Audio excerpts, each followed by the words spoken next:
Hello, everyone, and thanks for tuning in to our IEEE USA livestream webinar, Power Formula for LinkedIn Success. I will now pass it off to our presenter for today's webinar, CEO of Power Formula, Wayne Breitbarth. Jonathan, thanks so much for the invitation. I am really looking forward to being once again back with the group. And I think it was 2012 when I last presented for the organization. So I'm excited to be back. And boy, how time flies and how LinkedIn changes over these 8 years. I think back then there were probably about 70 million people, and now there are 730 million people on LinkedIn. So is it more important than it was back in 2012? I think that's an easy answer to that, isn't there? So I'm excited to be with you because I'm going to bring to you sort of the latest and greatest on LinkedIn and some of the changes that have been taking place sort of fast and furious now since COVID, to tell you the truth.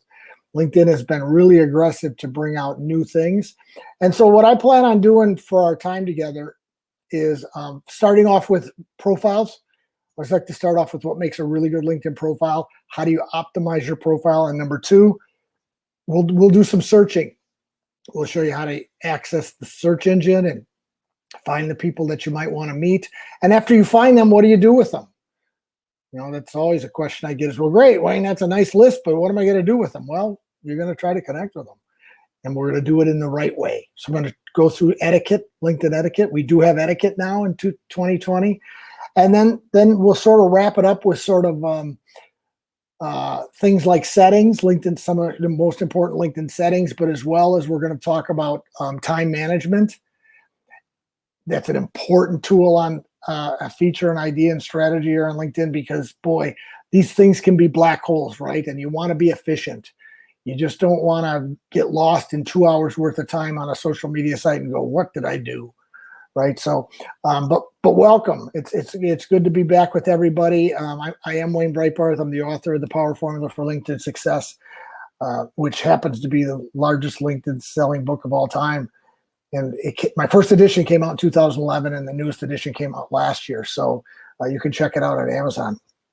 Okay, so let's get into profiles. Let's talk about what makes a good profile. What's the strategy behind it?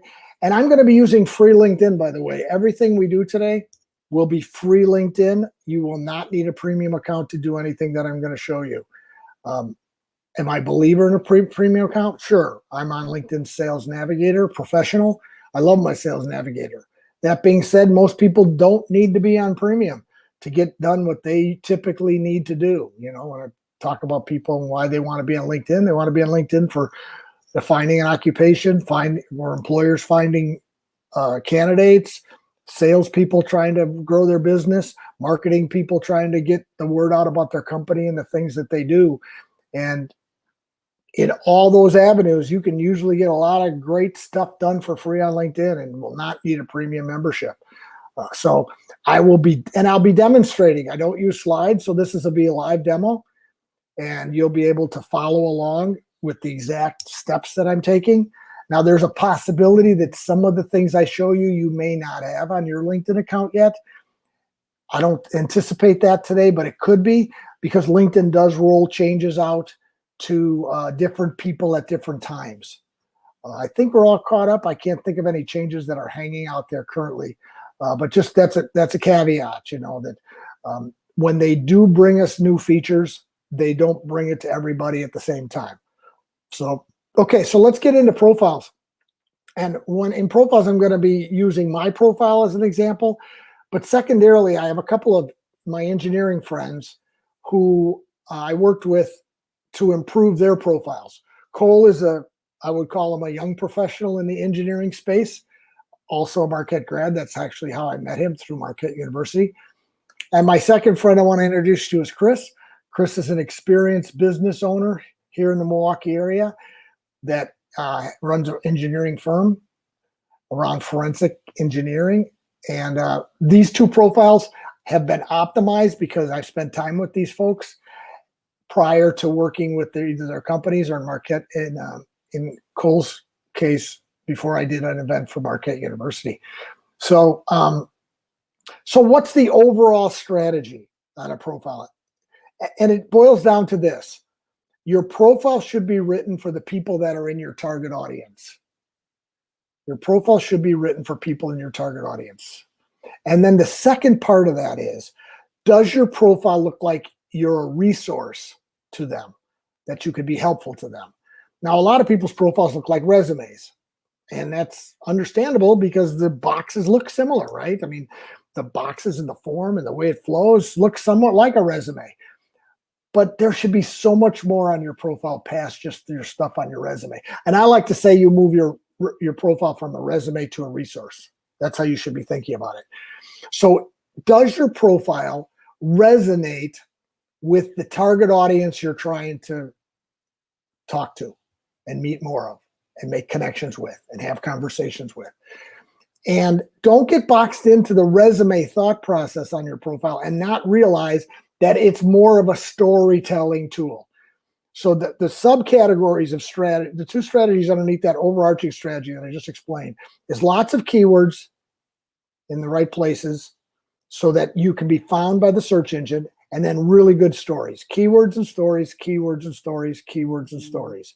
As you work forward on your profile, you should be thinking about those two things. So let's talk about the first part of that strategy, and that's keywords. And there's a document that will be shared with all of you that's on this call that registered that will help you optimize your profile for the keywords that are most important to you. And how do you find your keywords? Okay, so let's have a short discussion on that. If you're a job seeker, the keywords are where? They're in a job posting, right? Of course they are. And that's how HR people and software that they use are going to find you. So you've got to figure out those words that are important in that job posting and get those in your profile and in your resume for that matter. If you're using this as a sales tool, then your keywords are probably your products, your services, the specific brands of your products and services. So if you just think about this, it's Google, right? How do people Google me or what I do? And those are the words you're going to want to call as keywords and place them in your profile in the right places. And the search algorithm changes all the time. I know that's not good news for any of us. That changes all the time. The search algorithm is based on what LinkedIn currently, how they want people to land on a list, right? So whenever you do a search on LinkedIn, there's 1,000 people, somebody's first and somebody's 1,000, right?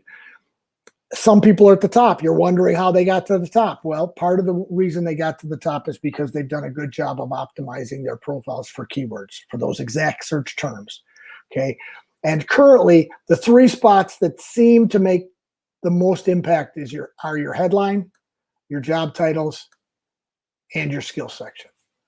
So those are three spots where I want, and I'll show you these fellas' profiles. How do you use your keywords in those three spots as you naturally tell your story? Okay, so we'll go back to Chris's profile and we'll look at those three spots and see how he's optimized his keywords in the profile in those three hot spots. So this is his headline. Is headline important? Well, let's face it. It's called a headline, right? Purpose of a headline, I don't care if it's a LinkedIn headline or a blog post headline or a newspaper headline, is to draw a person into the conversation. And if they find it interesting, to review the rest of the profile or read the rest of the article, right? So your headline ought to be top notch, but it also ought to have good keywords. You can see some of the keywords that Chris has included, like quality engineer and design engineer, mechanical engineer, forensic, right? Electrical. Those are all really good keywords.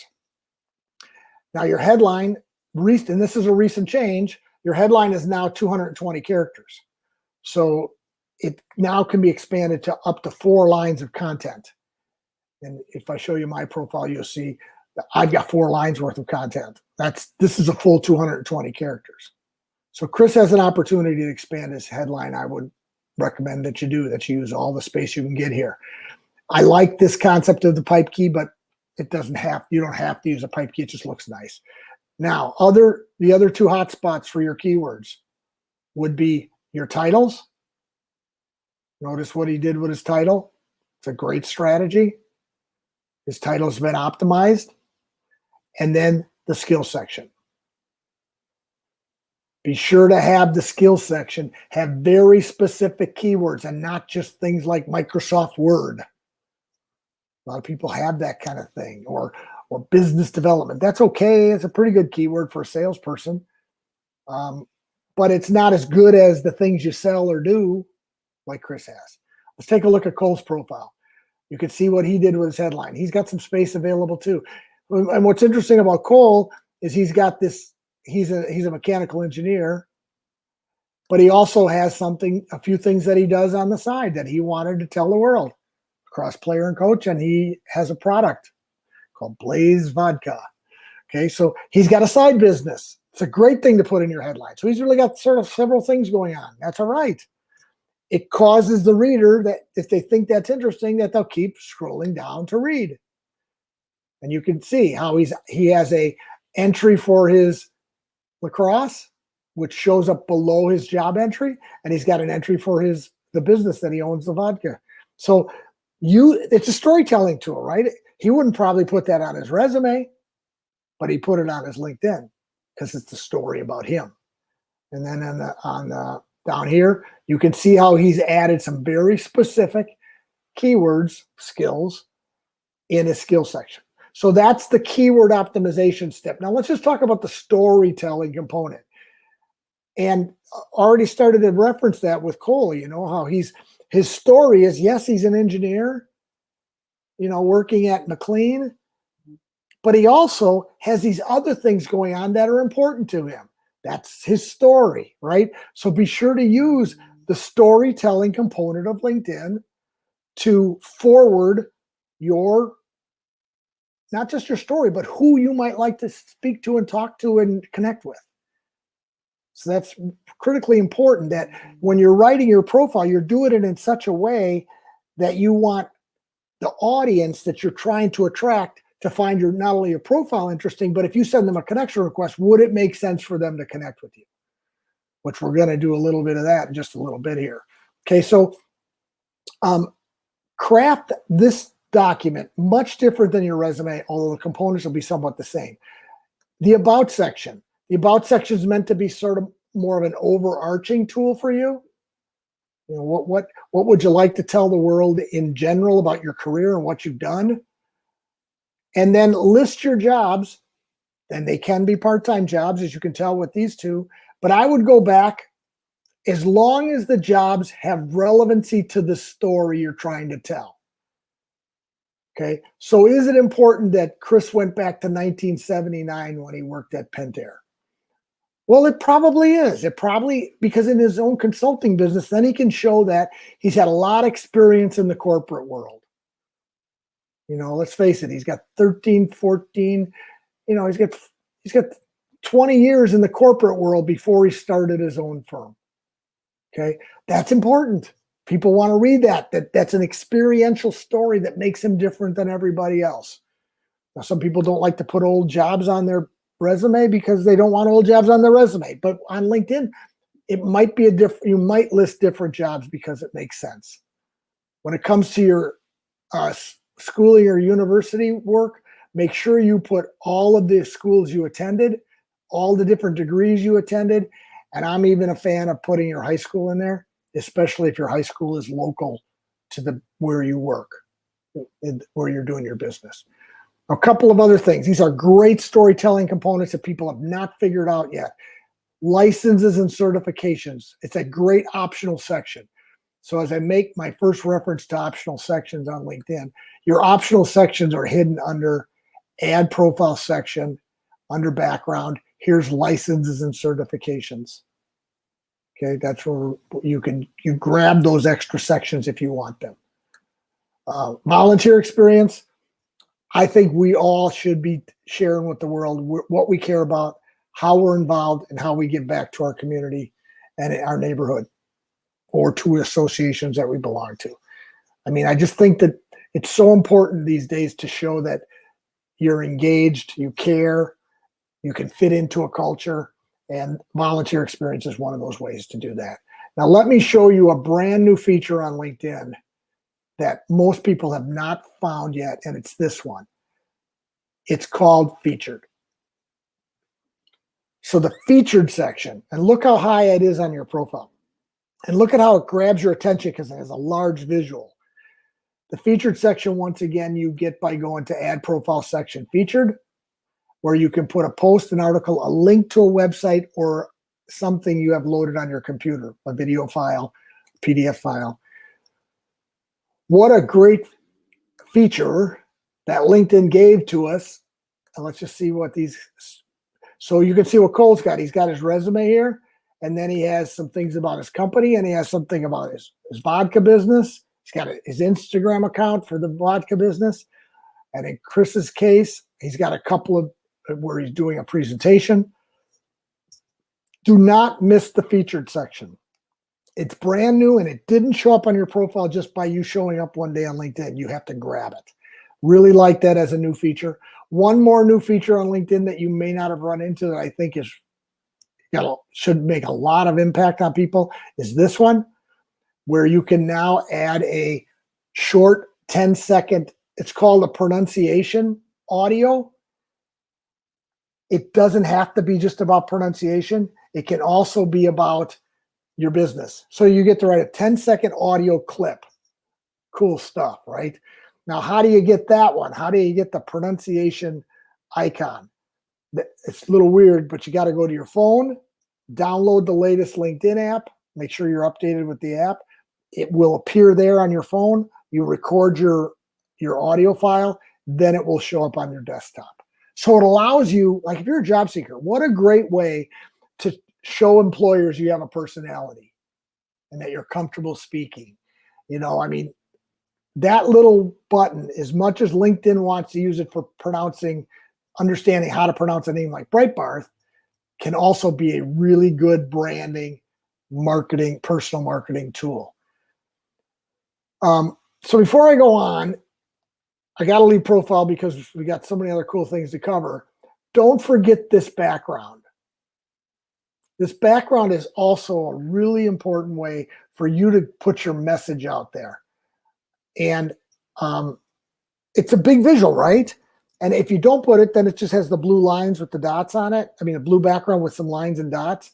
So if you can think of a graphically interesting video, not video, but a graphic that can sit behind as this background, do it. Now, Cole I think he grabbed Marquette. You know, he still is very involved in Marquette, even though he's graduated. So he had that. And Chris has decided to have a bunch of the equipment that he uses for his forensic engineering work. So if there's something that you can use visually to establish your brand, go for it. Go for it. If not, you know, no harm, no foul, but it's important if you can come up with something because it does grab people's eyes. And by the way, last thing on this profile photo, you got to have one, and it's got to be current. It shouldn't be very old, and it should just really be sort of shoulders up, sort of like you see Chris has there. And it should be smiling and dressed for work. That's my rules of thumb are good lighting, smiling, dressed for work, shoulders up. If you don't have a profile photo on LinkedIn, guess what? People do not think you're serious about your LinkedIn. And some people will actually pass on connecting with somebody who's on a list if you have not put a photo in there. So don't be that person that gets passed. And LinkedIn's research actually says your profile is going to get viewed 23 times more often if you have a profile photo. Not a background photo, but a profile photo. So get one in there. Make sure that it's fairly current too. Okay, so I'm going to leave profile just because we need to. But let's just sort of summarize what's going on with profile and how you should approach it. Start off with thinking, who am I trying to impress or find me interesting? Who's my audience? Then write your profile for that audience. Okay. And then underneath that major category is, do I have enough keywords in the right places so that the search engine will give me favor? And do I have good stories about what I've accomplished and what I do and how I culturally fit in, right? And don't forget, the keyword worksheet will be a big help to you when you start trying to optimize your profile. Okay, great. So now your profile is ready. You're ready to go, right?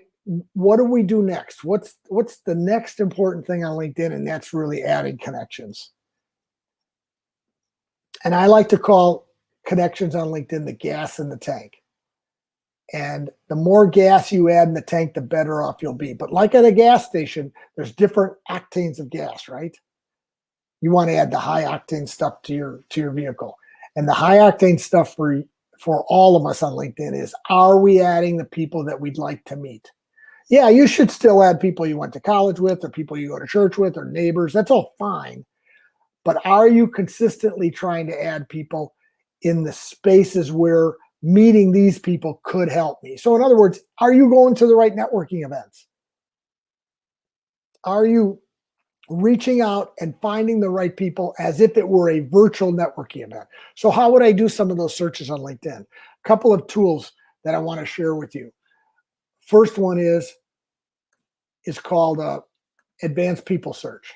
So when you click the magnifying glass and you click all filters, you get to the all people filter page.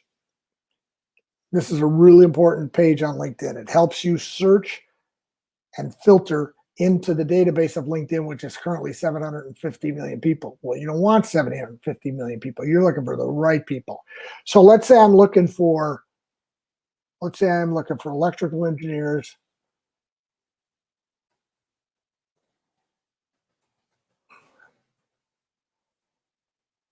I would always do it this way. I would always use the word engineering too, in case people use that way in their profile. Now notice what I'm doing. I'm using Boolean search logic with the word or capitalized. Okay, so I'm going to use that, and then I'm going to look for people, let's say, that are in the Milwaukee area. Now you can pick a city, or recently, and this just changed, LinkedIn will allow us to also pick a whole state. That's brand new. That has not been the case forever on LinkedIn, but now we can do that. So let's say I'm looking for an electrical engineer in the Milwaukee area, and there's 884. Okay, so we just basically put a networking event together, didn't we? With all the electrical engineers. Now, those are the people who have electrical engineer or electrical engineering in their current job title. Now, let's say we want to even tighten it down by somebody who has the word forensic, which is the area that Chris is very interested in. And find anybody who might have that term in their profile somewhere. So see, you can use the keyword box to tighten down your search a little bit further if you want. Okay, so this is one way to do a search on LinkedIn, sort of a regional title kind of search. If you wanted to also do a search by company, so let's say I'm interested in people who work at a specific company. Let's say we're going to Johnson Controls. Okay, this is a search where we're going to start with the company and then drill into the folks that are at the company. We click on the employees, we click all filters, and then let's say this time we do something a little different and we want to find mechanical engineers.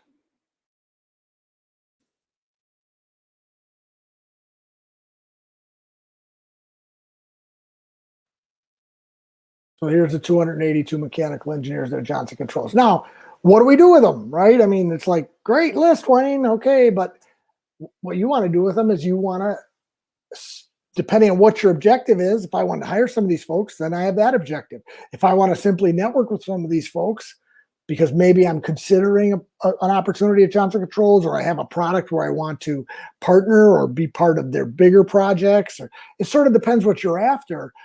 But the bottom line is you have a chance now to take a first step with these people once you've spent a little time on their profile, and make sure that what you find on the profile is still what you expect. So, if they've been there long enough, what are the other things you might see? Miles didn't describe his job in any detail. Some people don't. They're starting to learn whether you need to describe your jobs a little bit more in detail. But neither of these folks did that. But if I wanted to connect with these people because there's something there that resonates with me, no different than if you went to a networking event, then you hit the connect button, but always send a note with the connection request. Okay, now the second resource that I gave you for today's class was this one, where I share with you the importance of writing a note with every single connection request you send. Why? Because it's your first chance to meet the person, right? And they don't know you. And if you don't put a note with it, they go, who's this guy? He must want to just spam me, right? So let's not be those people that don't write a note and explain why it is you'd like to meet. So what is it? Do you got a project you're hoping you can collaborate with them on? Would you like to consider hiring him? Would you like to consider working for him? Right? It could be that and many more things. Why do we network with people? For all kinds of different reasons, right? So use the connection request note to open the door so that when he sees that note, he's more apt to connect with you. And I just think you got to be diligent about that, because sometimes LinkedIn doesn't make it very easy. Like when you're on your phone, if you push the connect button on your phone, it doesn't ask, do you want to send a message after you push the button, like here on the desktop. You'll just push the button and it's done. You don't have a chance to add a note. So on the phone, you have to be even more diligent, because you got to click the 3 little dots or the more button, and then a list will come up, and one of the choices says send personalized invitation. But I think that's such a best practice these days. Back in the old days, we didn't know what we were doing, but I think it's super important that when people get an invitation from you and they look at their inbound invitations, that they're going to be more apt to consider connecting with people who have a note with them. Okay, so add a note. You can see how those notes stand out, right? When you're the person that writes a note versus these people who don't. Okay, so I've shown you how to do a search, sort of a regional search by title. I've showed you how to do a search by company, and then let me show you one more. And that's where we do a search using the university page. So this is Marquette's page. Looks like a company page, just like sort of like the Johnson Control page, but there's that one huge difference, and it's this, that there's an alumni tab over here. And that alumni tab lets you filter, in this case, all 87,625 alums by where they live, where they work, what they do, what they studied, what they're skilled at, and how you're connected. So if I'm looking for, let's say I'm interested in Marquette grads who live in Minneapolis, and they are engineers. So I come down in engineering. So it's 229 engineers, Marquette grads in Minneapolis. And by the way, here they are. And then let's say you want to tighten that down by putting the word electrical. So now the list goes from 229 to 76. Here they are. They have electrical in their profile. And then here's the companies they work at. So think about it. If I click on Medtronic, where there are 7 alums, here they are. Now think about it. It's like I just walked in the door, talked to the receptionist, said, hey, I'm just here to meet all the Marquette grads who are engineers with some electrical either degree or experience. And this receptionist says, nice. We're not going to let you go talk to those folks. Well, you can do that talk.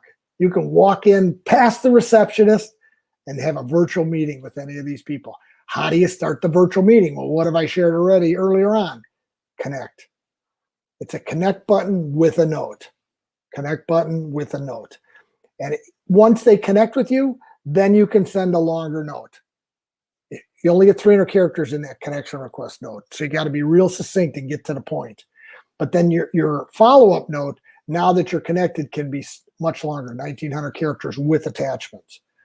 So just look at these searches that I've done and think about them in a way that you could say, wow, 730 million people on LinkedIn. how do I find the right people that I might like to meet for this objective? There should be a way to do it on LinkedIn. And I showed you 3 different ways to do it. 3 different ways. And you know what? I'm going to show you one more. We got time for one more search type feature and technique. It's really a great technique. And it's this one. It's a search technique relating to referrals. So I don't care what you're doing in life, whether you're looking for work, you're looking for employees, or you're looking for customers, or you're looking for suppliers and vendors. A referral is always the easier meeting if you have one, right? How do you do referrals efficient on LinkedIn is this. Once you type in the name of a referral source, you click their name. Now, all the rest of these filters, which we've already used today, can help you find all the people that they know that meet the search criteria that you built into your filters. So here's the 6 engineers that Joe knows, my friend. Pretty cool, right? It's like I walked into Joe's office this morning. Said, "Hi, Wayne. How you doing?" "I'm doing great, Joe." And he says, "Well, we're not having lunch till this afternoon." I said, "Yeah, I know. But I want to see who you know in your network that's an engineer, because those are the people I call on, and then we can talk about those people at our lunch, okay? So why don't you slide your Rolodex over to me? I'll be real quiet." But that's what's happening, right? What's happening is this button, Connections Of, is basically your grabbing of a person's Rolodex, or that's an old term, their Outlook, their database of the people they know, however they keep track of their friends, or in this case, connections, right? You just grabbed it from them without them even knowing, and you could do a search. I mean, think when I meet with job seekers and they tell me that they're networking, and I said, "That's good. You should be networking. That's an important thing to do." And I'll say, "What do you do at your networking meetings?" "Well, we talk and I give my resume and, that kind of thing." "And do you ask them if there's some people in their network that you should meet with?" And I said, "Oh, sure. I always do that. I always ask." But you're putting the onus on your friend, aren't you? Like, who should I talk to in your network? Right? As much as they want to help you, it's like, "Oh, I don't know, like who you want, or what are you looking for? I got a big network." Instead, do yourself a favor. Do them a favor. Do this search before you meet with them, so that you can bring them names and say, "Tell me about Brian. Tell me about Paul. Tell me about Kurt. Tell me about John." Okay? Now you've made it easy on them. I think you've respected their time, and you've made it much more effective and efficient with your time with them, as opposed to asking that open-ended question. This same technique can be a powerhouse technique if you're trying to sell into a company. And lots of times these companies are huge, and engineers have lots of responsibility, and they might decide on certain products that go into their bigger product, like at a Rockwell. But there's 20 or 30 of these product engineers, and you do business with one. How do you meet the other engineers that do the same thing on different projects? This is the technique. I mean, to me, this technique, the Connections Of filter, is the essence of LinkedIn. It really is, because it lets us see who our friends know, so we might be able to have a chance to get to know them because of a friend knowing them. And seeing who people know on LinkedIn is just the first thing that I saw 12 years ago when I started on LinkedIn. And I was skeptical about how LinkedIn was, and I thought it was silly. It's when I saw this technique of Connections Of that I said, "Oh my gosh, this tool is not what I thought it was." This tool allows me to see who all my friends know, and I already have a lot of friends. I just don't know who they know. And you should be using it that same way. This technique of Connections Of filter, I have a lot of people who tell me, "Wayne, of all the things you've shared with me over the years, this is the one that I've consistently used, and it's helped me in my career, in my business." So I'm going to move on to some other things because we have to, because we're going to run out of time otherwise. But do yourself a favor. Start to build out your network.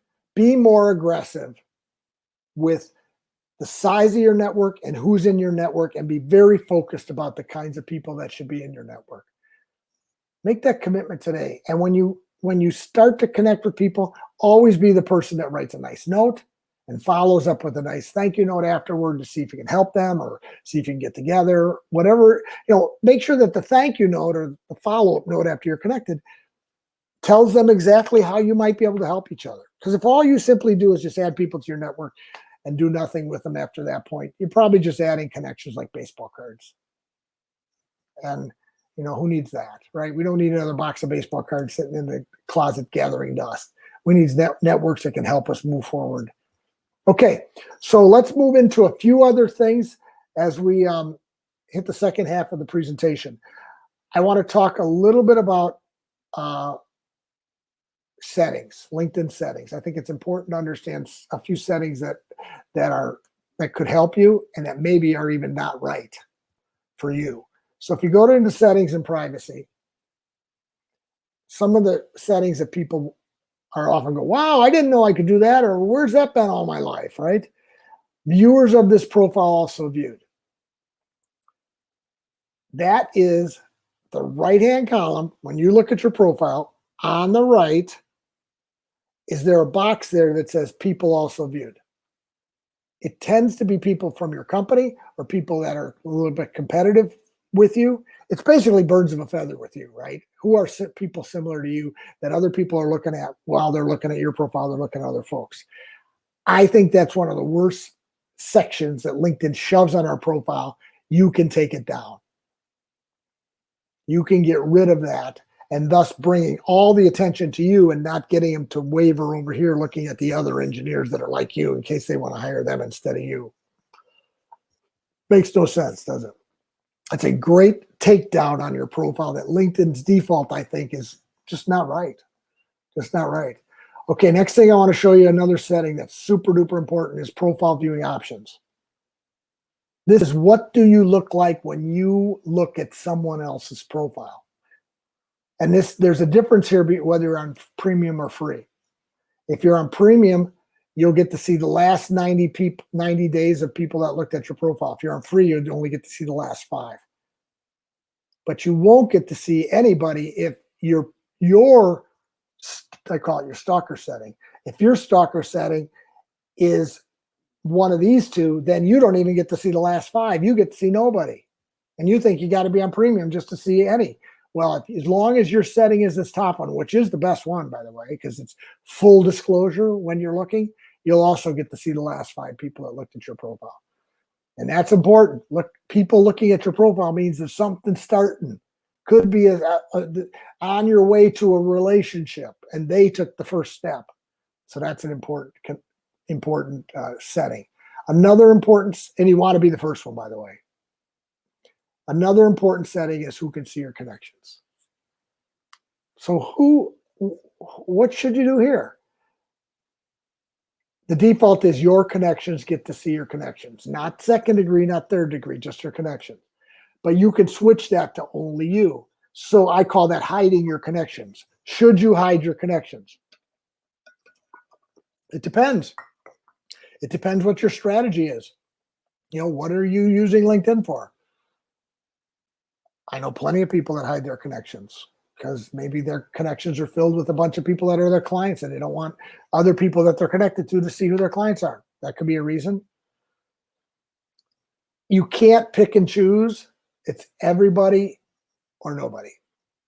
So all I'm trying to do with bringing this one up is to make sure you understand you have a choice. And just to show you, that's how all these settings work. And some of these choices, as you can tell, might not be right for you. And so you need to think about these things. LinkedIn has taken the liberty to hit some of these things with a setting that they think is going to be right for you, and maybe it's not. So think it through. There's multiple questions that need to be asked with this one, but understand how it works so you can ask yourself those questions and make the right choice. Last thing I want to show you in settings is this. In data privacy, this is a real good one that many people have not stumbled upon. It's get a copy of your data. So you can get a spreadsheet in 10 minutes of your entire LinkedIn database for free. You do not need a premium account. Just like this, push the blue request and archive button and you'll get the spreadsheet. If you've never done that, I recommend you do, like right away. Why? Just because you should have it. It's your network. You've been building it for all these years. You should have a spreadsheet of those folks, just in case something happens, or maybe because you want to import it into export it off of LinkedIn and then import it into another tool that you're using, Outlook, Salesforce.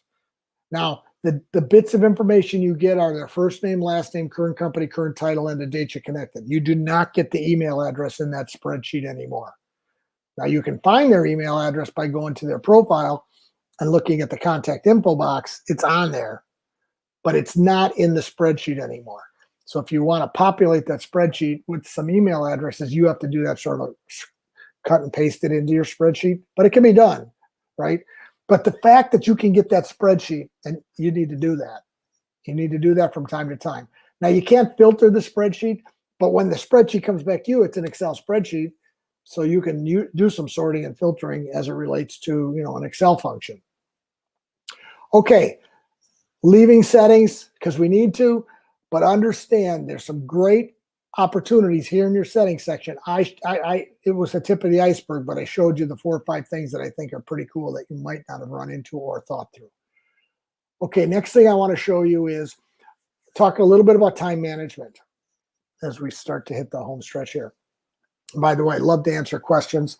So if you want to get your questions queued up, let's do that. It's the most fun as a speaker to be able to answer questions. So I look forward to that. Time management on LinkedIn. Important thought processes we talked at the very beginning. These things can be black hole, right? And when people say, Wayne, what should I do on LinkedIn every few days if I have 10 to 15 minutes?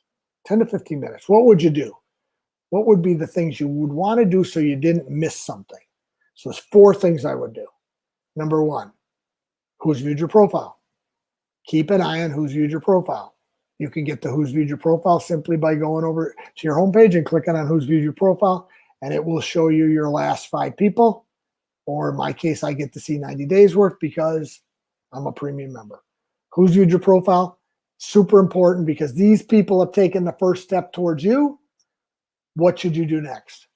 Step number 2, notifications. This is a fairly new feature on LinkedIn, been around about 4 years-ish. Why is it so cool? And why should you spend some of your precious time in this spot? Because what's in here is a gold mine of information about your network or people engaging with the things you're posting.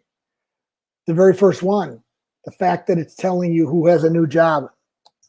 Think about how neat that is when you can reach out to somebody who has a new job and see if you could help them at their new location or start a conversation around what you're trying to accomplish, maybe at their new company, or maybe an opportunity at their old company because they went to a new company, right? Could be. Birthdays are here. Interactions are here.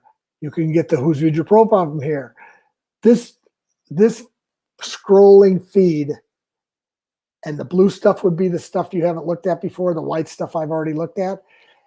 To me, it's worth a few minutes a day to stop over here and see what's going on with your network. Powerful stuff. Powerful stuff. Okay, that's number 2. Number 3, invitations.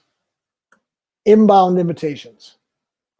Spend purposeful time on inbound invitations. What do I mean by that? I mean, don't just go through this list and try to click one of these 2 buttons as fast as you can. I want you to sit down, look at these people, see if they wrote you a note. If they didn't write you a note, or even if they did send you a note, look at their profiles. Go to their profiles. Ask yourself this question. This person is inviting me to join their network. Do I see something on their profile that resonates with me? Either what I see or what I read, if they wrote you a note. Is there something there that resonates with me? In other words, is there something we could work on together? Right? Is there something going on in your life or their life that you think there's a good match between? We'll be able to go from LinkedIn and get together and help each other. So spend time, be thoughtful about who they are. Don't just look at them and say, I don't know her, I'm not connecting with her. They should write you a note, but they don't always write a note. They don't, sometimes because they don't know how to use the phone, the mobile app, as we discussed. Okay, so inbound invitations, be very purposeful and see if there's something you should do after you accept. Sure, you should hit ignore as fast as you can on some of these folks, of course. You know, there's spammers in here, don't get me wrong. There's spammers everywhere online, right? So you can get rid of some of them pretty quickly. But the other ones, when you're thinking about maybe adding them and you don't know them, say to yourself, what should I do after I add them? So that's inbound invitations. And the fourth item that you should do every few days is outbound invitations. What do I mean by that? I mean, you be the aggressor to invite people to your network. You be the aggressor. And how would I find people to add to my network? Well, who did you talk to on the telephone the last few days? Who did you meet, maybe in person? Who did you have on a Zoom call with? Who was involved in the last Zoom call that was interesting, you thought? Try to be the aggressor because it will pay off over time. It will pay off, especially if you're going to do things like posting. You know, if you're going to consider posting things on LinkedIn, bigger networks do better. Okay, that's just flat out the way the algorithm works. Bigger networks, posts will get more engagement. And that's really what we're trying with any time we post something on LinkedIn, we're trying to have engagement, right? We're trying to get more people to look at us, look at our profile, right? That's why we're doing it. Bring us to the top of mind when it comes around a topic that we're expert at. So do I like posting? I think it can be a good strategy, especially if you got a decent sized network. If you've got 50 or 60 people in your network, you can post, but don't expect a lot to happen. Now, people can still see your posts from your own profile. So there's, you know, they don't necessarily have to see it in their feed. They can go to your profile and they can click on see all, and they can go to your posts and see what you're posting, even if they're not looking at their feed. But a lot of people don't know that's how you get to that, right? The feed shows up right on your homepage, right? So they know what shows up there. And there's an algorithm that decides what's going to show up in everybody's feed. So just so everybody knows, posting does not promise you, and I shouldn't say it doesn't promise you. Posting basically works like this. When you post something, it goes out to 5 to 10% of your network in their feeds. That means 90 to 95% of people don't see your post, even if they were on the feed at the time that you posted. And I know that's not what you expected. That's not what you thought, but it's changed over time. What's changed over time is that LinkedIn has built in an algorithm to decide how your feed should be populated. Now you can come over here and change that to recent, and it'll be a little bit more of an organic feed, but you can't set it so that it's only recent. It'll always default back to top. So this is a little bit more of an organic feed where LinkedIn isn't taking its shots at how your feed should look. And, you know, that's how LinkedIn makes their money, right? Most of us are not on paid LinkedIn. So my last topic, before we go to questions, I want to talk about premium versus free, because I know that you guys have probably already typed that in, that questions, because people always ask. And the reason a lot of people ask about should I be on premium versus free is usually because they're not getting anything out of free. I hate to say that, but it usually is that your experience on LinkedIn has been so minimal, or the results, let's say, the results on LinkedIn have been so minimal that you're just like, maybe I got to be on premium. Is that my problem? That's not typically the case. The typical case is you haven't had a consultation. You didn't know how to fix your profile. You haven't done searches like we did here today. And so you just haven't figured out how to use the free one. So, but some people should be on premium. There's a place for premium, for sure. Last time I did a survey, it was about 15% of the people were on premium. 85% were on free. So when do you think you should move to premium? when you need to move to premium. Well, that's pretty stupid, Wayne. What do you mean by that? I mean, you'll know because there are certain features on LinkedIn that you like and want to get more of that feature, then that's premium. So for example, who's viewed your profile? Instead of 5 people, you get 90 days worth of people. Saved searches, which I didn't even have time to demonstrate. You get 3 saved searches, you get more saved searches. Okay. So certain things they will give you more of when you're on one of the premium accounts. But it usually doesn't stop you from doing something. You can or cannot do it, right? It usually revolves around wanting more of a few features that you like. So that's why you'll know, because you'll go, boy, I want to do more searches, or I want to send some emails to people, and I want to message people that I'm not connected to. Those are all reasons that you may want to consider being on a premium account. So the way they work is there's a recruiter track, there's a premium track, and then there's a sales navigator. I'm on Sales Navigator Professional, which is the lowest level of Sales Navigator. I used to be on Business Premium. Business Premium was about $50 a month. Sales Navigator Professional is $80 a month. Do I think it's worth $80 a month? I do. But like I was talking to one client this morning who's really just getting started. He said, should I be on Sales Navigator? I said, no, you shouldn't be on Sales Navigator, not yet. You should go through the training I'm going to give you, work it for a couple months, see where you're at, and then maybe we'll want to move you to a premium, but not right now. You're not ready. You're going to waste money. And I'm a CPA, so I don't like to waste money. So, and they start at $30 for the career premium. A lot of people are on career premium. That's a $30 upgrade. Do I think that's worth it if you're in a job search? Maybe. There's some pretty cool features that exist in the job search space, which we didn't cover in a lot of detail today, the job search space. By the way, as we move into the Q&A, just want to share with you that I do consultations with people, and you're more than welcome to. I run a special usually when I do events like this that for $197, I spend 1 hour with you in a consultation. I will include a screen capture recording and my book if you book your time between now and the end of the day tomorrow. So you can grab that link or go to my website, which is powerformula.net. Okay, Jonathan, I'm ready for questions, my friend. What you got? All right, folks. So now that it is the Q&A, go ahead and ask your questions in the comment section, and we'll load them onto the stream for Wayne to answer. And Wayne, here's our first question. Okay. Are there search techniques and advanced capabilities available to non-premium LinkedIn members? Or are these search techniques? So everything I showed you today was free. So your ability to go into that search box, click on the magnifying glass, go to all filters, that's free. Same with the alumni search, and same with the referral search, and same with the university search. Those are all, or company search. Those are all free capabilities. Good question, Tom. Should I get premium if I'm searching for a job? So the career premium, the $30 a month one, I think has some pretty cool features in it.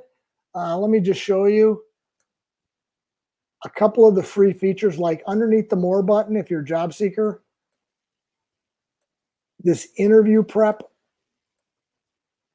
is pretty neat feature where LinkedIn now brings us the 26 most popular questions that you might get in an interview. And then over here, they help you prepare for that question. These sample answers are only if you're on premium. And this video is free. These tips are free.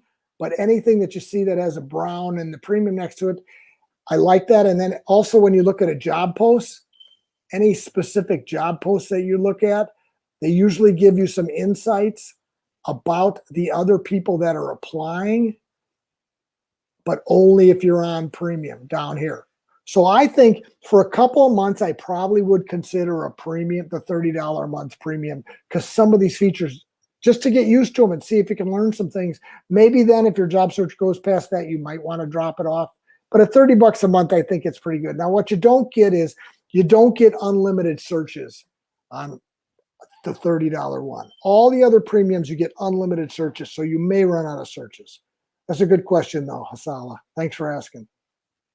Corey asked, is it worthwhile to post news items and or projects you complete on LinkedIn? I see some people do this. So, Corey, here's the deal. Posting's a great idea. If your network, especially if your network's big enough, should you put things like news things and projects? You bet. When you have a chance to share your expertise and show that you're a smart person and you're reading and you're listening and you're learning and you have an opinion on stuff, do it. Now, sometimes people have trouble getting out of that kind of comfort zone of just watching and seeing what other people are doing, which means that if you can step out of your comfort zone and do some posting, you will be in the minority. So I suggest you do that, Corey, if you're comfortable with it, for sure. David asked, should old people like me be concerned about ageism when posting my job history and or sharing my profile picture? That's a good question, David. Comes up all the time. So here's the deal. Does ageism or discrimination take place? Sure. Should it? No. Is it legal? No. All the above, right? So you have to decide whether you're worried about the company that's going to do that, even though it's wrong and illegal. I like to look at it this way. Someday, hopefully in the process of looking for a job, you're going to have an interview. And when you go into the interview, you're going to figure out how old you are. Okay. Someday you got to share and get into that with them. I'm hopeful that you'll be able to blow them away with your experience. So I tend to lean into, if the job experience adds to your story and it makes you smarter or more interesting or more experienced, it better be on there. And then hope and pray that you don't run into companies. But if they do want to discriminate, probably not the kind of company you want to work for anyway. But hopefully they see you as this great experienced person and go, you know what? Guy might be 58, but people work pretty late and he looks like he's got a pretty good energy level. How do they tell energy levels? Well, the interview, you can really show energy level. Maybe even with that little voice thing, you can have an energy level that shows up. Maybe energy level is showing that you're involved in nonprofits and things like that, right? So I think it's a very legitimate question, David. It's not a simple answer, but Wayne Breitbart's opinion is you need those experiences if they tell your story. If that's the case, then you better have them on there. And then try to work your relationships to get into organizations as well as when you're just applying. And that way, maybe somebody in the organization will come up to the hiring manager and say, hey, this David, my friend David is really good, by the way. Oh, he looks a little old to me. Well, he's not. He may look, but he's got energy that's unbelievable. Look what he's accomplished. Yeah, I'll bring him in, right? So that's what you're hoping to get to, David. Good question. Hasal is back with what does getting an all-star account mean? Well, that's a good question, Hasala. Let's go to my profile and show everybody what we're talking about. So this little all-star designation that shows up in your dashboard. I like to say it doesn't mean very much, Hasala. It means that you've done 8 or 9 things, and we're not even sure how many things or what they are anymore because LinkedIn doesn't share that. You've done 8 or 9 things that LinkedIn thinks are important for you to have a decent presence on LinkedIn. It doesn't mean you've keyword optimized your profile. It doesn't mean that you got the best stories. It doesn't mean you're using things like the featured section to display kind of work you do. So I think it means very little, but it does mean this. The search engine likes you to be an all-star when it decides who they're going to move up in a search. So I think you still should be that. Christine asked, is there any negative side to this with the danger of people using this information you provide to fake ID you? Yeah, you know, Christine, that's a good one, right? I mean, we're all in that space of there's a tug here. There's a tug between I need to have a good LinkedIn profile because that's how recruiters and HR people find me. But it is something that people could almost make a fake me, right? And LinkedIn does everything they can in their power to stop that. And there's a separate blog for their security and how they try to cover that. But there are always going to be people out there that are going to do things that are meant for good, for bad. And just do your research. And here's what I'd say, Christine, do what your gut tells you, right? We all have our own guts. We all have our own experiences, and share only the information that your gut says you should share. Could it stop you from being found or being searched on the algorithm?